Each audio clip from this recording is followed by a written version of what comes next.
It only took 6 hours to strip away the illusion of civility. In a gallery in Naples, Italy, in 1974, a woman stood completely still in front of a crowd of strangers. Her name was Marina Abramović. On a table beside her, she laid out 72 objects: a rose, a feather, a whip, a scalpel, a piece of bread, a mirror, a knife, a loaded gun. Then she said just one thing: "I am the object. For the next 6 hours, I will not move. You are allowed to do anything you want to me. I take full responsibility." And then, silence. No guards, no rules, no consequences. Just Marina, just the crowd, just the objects. At first, the audience was hesitant, gentle. Someone handed her a flower. Another offered her a kiss on the cheek. A few people brushed her hair, whispered kind words. Nervous laughter echoed through the room. For a brief moment, it looked like humanity might pass the test. But then, the rules began to dissolve. A man slapped her. Another one cut her shirt with scissors. Someone smeared lipstick across her face. She didn't move. Not an inch. Not a sound.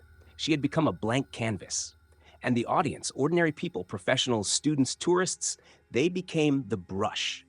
The brush and the knife. A few hours in, one man pressed the barrel of the loaded gun to her head and placed her finger on the trigger. Someone else cut her neck and watched her bleed. Another licked the blood. They stripped her naked, touched her, humiliated her. One man tried to assault her but was stopped. Some people took photos. Others watched in silence, visibly uncomfortable, but they did nothing. Marina didn't stop the experiment. She couldn't. That was the point. When it was over, when she finally moved, when the mask of silence cracked and she began walking toward the crowd, everyone ran. They didn't run from her. They ran from themselves, from what they had done, from what they had become. This wasn't a horror movie. This wasn't a psychological thriller. This was real. It happened, and no one who witnessed it would ever forget it. Rhythm Zero wasn't just performance art. It was a mirror held up to the face of humanity, stripped of laws, stripped of punishment, stripped of shame. And the reflection? It was monstrous. But the real question is why? Why did they do it? Why did people, normal, rational, decent people, turn violent, cruel, sadistic in the absence of resistance? What did Rhythm Zero truly reveal? Tonight on Shady Files, we're diving into the darkest corners of the human soul. This isn't just about art.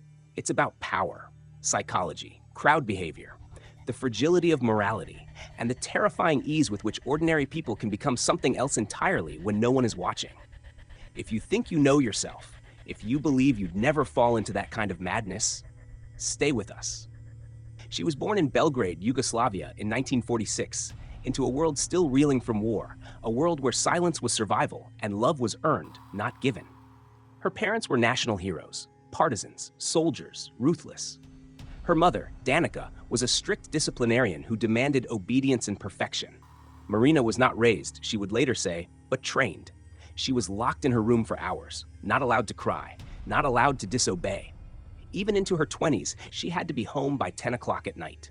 The wounds were not physical, but they were deep, invisible, and enduring. From that silence, she built her art. Marina Abramović didn't arrive at Rhythm Zero by accident. Her entire life was a rehearsal for that moment. Throughout the 1970s, she had already pushed her body and mind to the edge. In one piece, she stabbed her fingers between the spaces of her hand until she bled. In another, she lay on a block of ice for hours, her body shaking uncontrollably. In yet another, she starved herself, or screamed until her voice broke, or sat still until her blood pressure dropped. Pain was the language she used when words failed her. And she wasn't performing for applause. She was searching for truth, for connection, for the line between self and other. She once said, "The function of the artist is to ask questions, not to give answers." So she asked the hardest one of all. What happens when I give up total control? When I become a thing, not a woman, not a person, just an object, and ask people to treat me however they like? It was more than art, it was sacrifice. But she did not expect what came next. When she first stood in the gallery that evening in Naples, she looked out at the crowd and felt hope. There were artists, critics, tourists, couples holding hands, people sipping wine, curious faces. People she thought would be too educated, too gentle, too civilized to abuse her. For the first 30 minutes, everything was still safe. People giggled, whispered. Someone put a flower in her hair. Another brushed her lips with a feather. But then, a shift. A single man slapped her face. The sound cracked like a gunshot in the quiet gallery. She didn't flinch, didn't move, and that was all it took. The room changed. People began circling her, testing boundaries. They cut her clothes. They drew on her skin. Someone used a razor blade to make a shallow slice on her neck. Someone else leaned in and kissed the blood. Men touched her breasts. Women jeered. Marina stood still. They pushed a rose stem into her stomach until it broke the skin. They loaded the gun, pressed it to her temple. One man, smiling, placed her finger on the trigger. Marina later said, "If someone had pulled it, I would have died." And yet she stood. She had told herself, "You are not Marina. You are not a woman. You are not a person. You are a mirror. Reflect them. Show them who they are." But even that didn't protect her. At one point, her tears spilled over. Her body was shivering. She was naked. Her mouth was open, gasping silently. But still, she didn't stop, because she wanted to see it through. The truth. And the truth was this: people don't need permission to be kind, but they seem to need permission to be cruel. And when they're given that permission, when there are no consequences, no resistance, no witness, they become something else. Something ancient. Something terrifying. Afterward, when asked how she felt, Marina said, "I felt violated. I was ready to die. I felt like the crowd could kill me." And the crowd? They didn't apologize, they fled. As soon as she moved, took one step forward, they panicked. Some screamed, some burst into tears, some just walked out, never saying a word. Because she was no longer an object. She was a person again.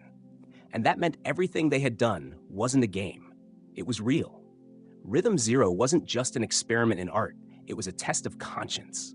And it revealed something many are afraid to admit, that beneath the surface of normalcy, inside the everyday human, lies a shadow.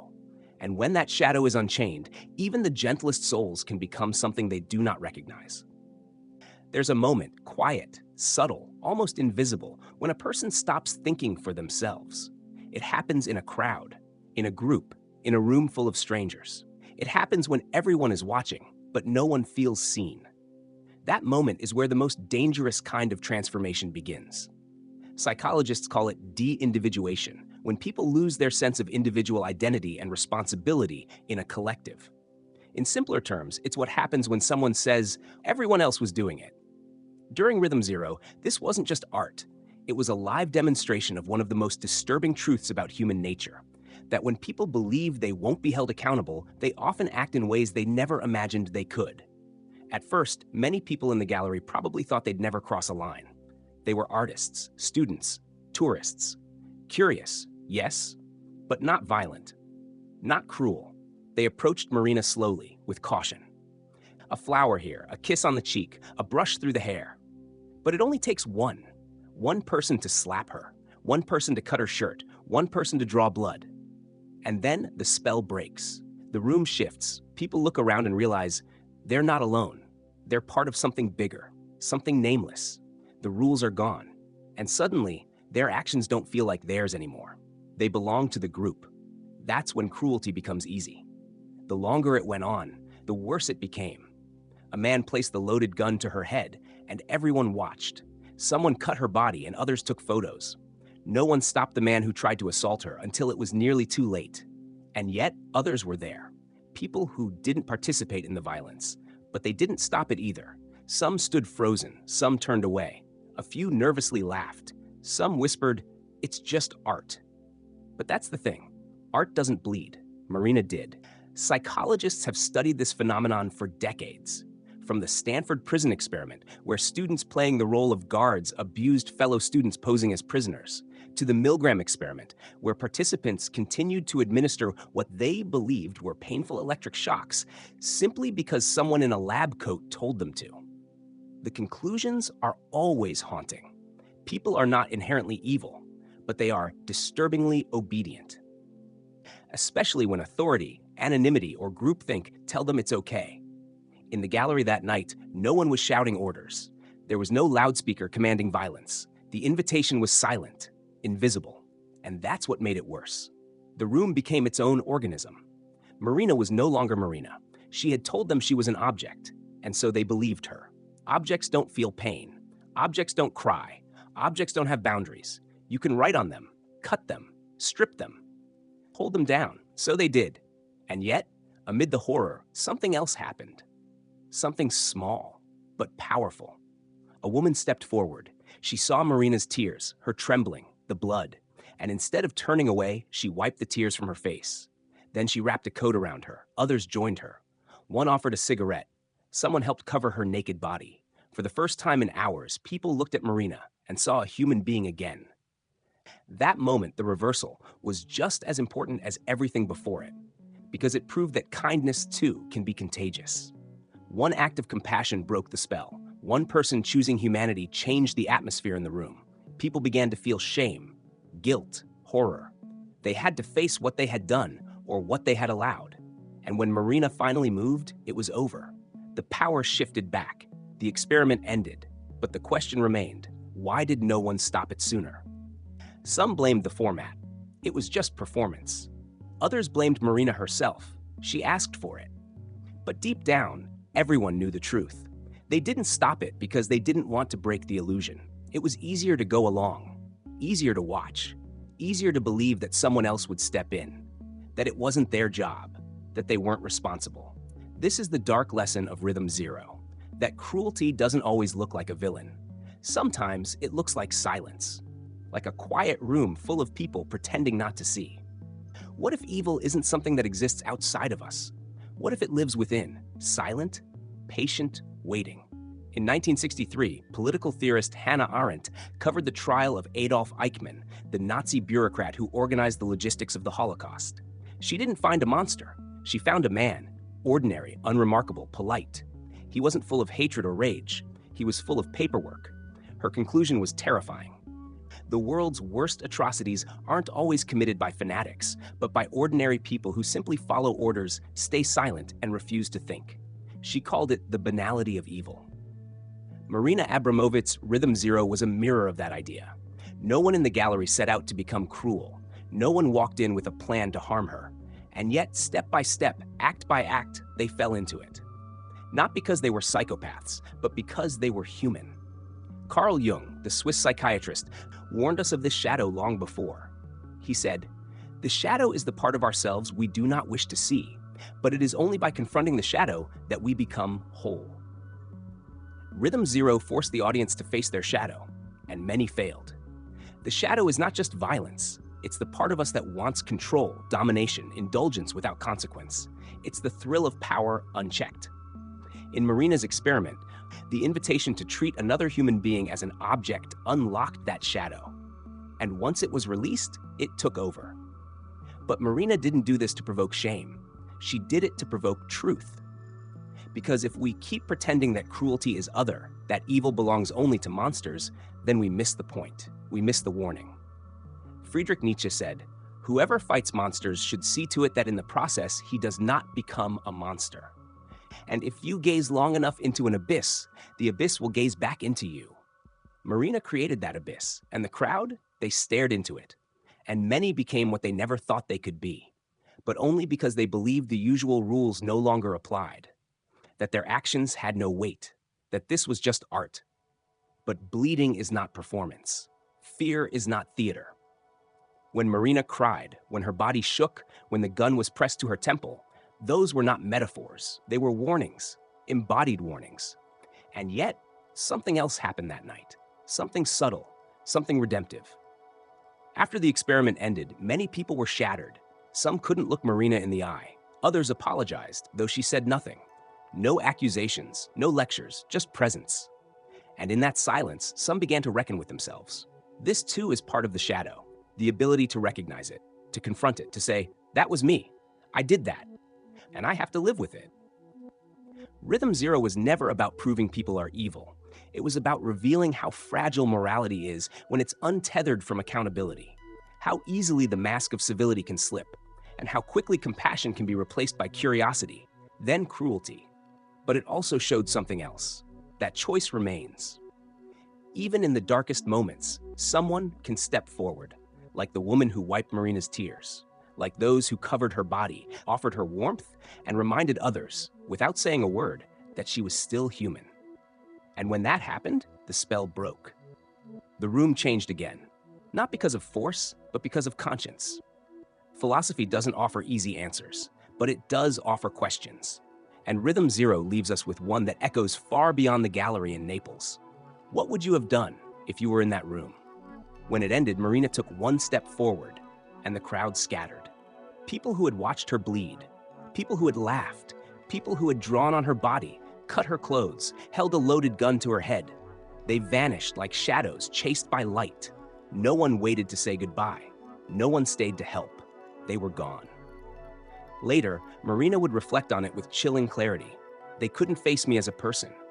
They were afraid of what they had done, not to an object, but to a human being. Rhythm Zero was never repeated. It didn't need to be. In 6 hours, it told a story that words never could. It revealed the fragile architecture of morality, the terrifying ease with which empathy can be suspended, the hunger for power that sleeps beneath politeness. And it showed that sometimes the most dangerous thing in the room isn't the weapon, it's the permission. But perhaps the most haunting part was this: the objects never changed. The only variable was the crowd. The gun didn't move on its own. The knife didn't choose to cut. The rope didn't decide to bind. People did.